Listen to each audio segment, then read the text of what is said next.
7 common myths about confidence. Today, we're busting them wide open and getting to the real truth. Think confidence is only for the extroverted, the charismatic, or those who seem to have it all together? Well, think again. This video is all about the core of real confidence, and I'll be sharing a powerful bonus tip at the end that will completely shift the way you see yourself. So, if you're tired of trying to fake it till you make it, you're in the right place. Let's dig in. So, here's a question. Is confidence reserved for the naturally outgoing, the social butterflies who light up every room? For so long, we've been led to believe that confidence equals charisma. But what if I told you that this is one of the biggest myths out there? The truth is, confidence isn't about being the life of the party. It's about feeling secure in who you are, even if you're quieter or more introverted. Confidence doesn't have one look or style. True confidence comes from within, not from performing for others. So, whether you're extroverted or introverted, you can absolutely cultivate real, lasting confidence. And it starts by letting go of the idea that confidence has to look flashy. Instead, it's about creating a strong inner foundation that doesn't waver, no matter who's watching. But what happens if we're struggling to feel confident at all? Let's look at the next myth and find out why so many of us feel we have to fake it till we make it. Alright, here's a big one. Fake it till you make it. We've all heard it, but does it actually work? And can you truly feel confident if you're just pretending? Here's the problem. Faking it doesn't address the root of low confidence. It covers it up temporarily, but often leaves us feeling more insecure in the end. While faking it can sometimes help us push through challenging moments, it's not a long-term fix. Real confidence comes from genuine self-acceptance, not a mask of bravado. If we rely solely on pretending, we risk building a facade rather than a foundation. So what's the solution? Instead of faking it, start embracing the areas where you're naturally strong. Small wins build authentic confidence far more than pretending ever could. But what if self-doubt keeps creeping in? Let's break down why doubt isn't always a bad thing. So here's something interesting. Is self-doubt really a sign of low confidence? Many people assume that confident individuals are free from self-doubt, but the truth is, even the most self-assured people feel moments of uncertainty. The key difference? They don't let doubt define them. Think of self-doubt as a sign that you're challenging yourself, pushing into new territory. Embracing self-doubt rather than fighting it can make you more resilient. Those who are confident aren't free from doubt. They've just learned not to let it control them. They act despite their fears, proving to themselves that they're capable of handling challenges. And speaking of resilience, what's one thing holding so many of us back? Perfectionism. Let's explore this one next.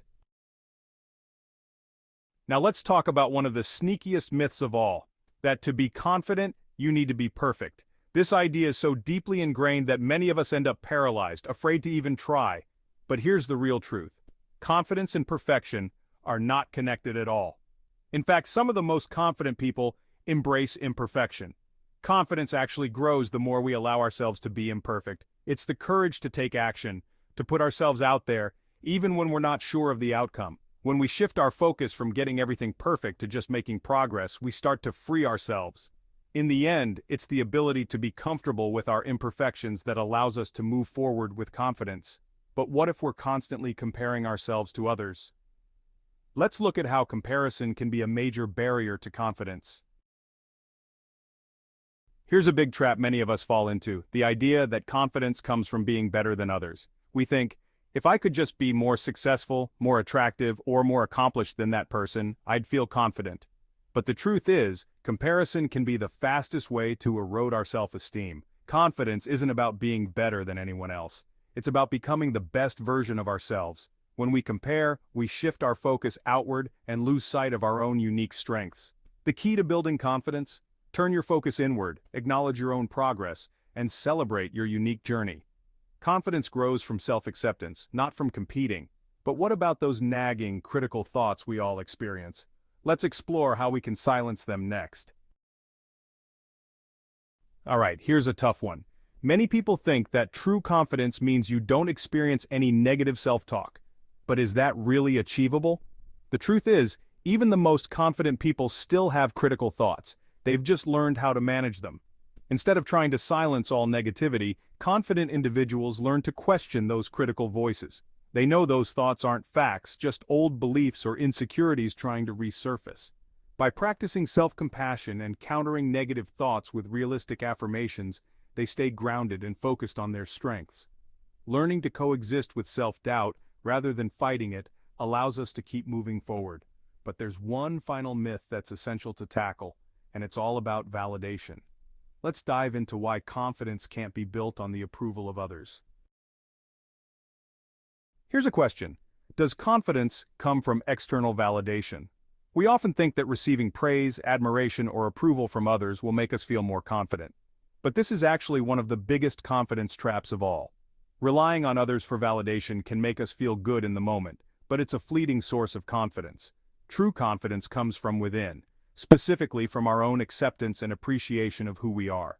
When we stop seeking approval and start embracing our own self-worth, we develop a form of confidence that can't be shaken by anyone's opinion. Now, as promised, let's dive into that bonus tip that can help you start feeling confident right away. The power of small wins. Here's a little bonus tip that has a huge impact. Celebrate small wins. No matter how minor they might seem, small achievements are powerful confidence builders. Each time you accomplish a goal, no matter how small, you're proving to yourself that you're capable.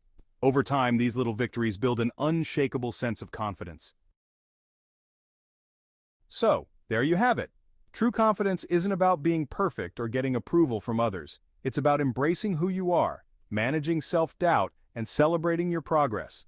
If you have any confidence-building tips that have worked for you, drop them in the comments below. I'd love to hear them. And if you're ready for more personal growth content, hit that subscribe button for more insights. Thanks for watching, and here's to building real confidence. See you in the next video.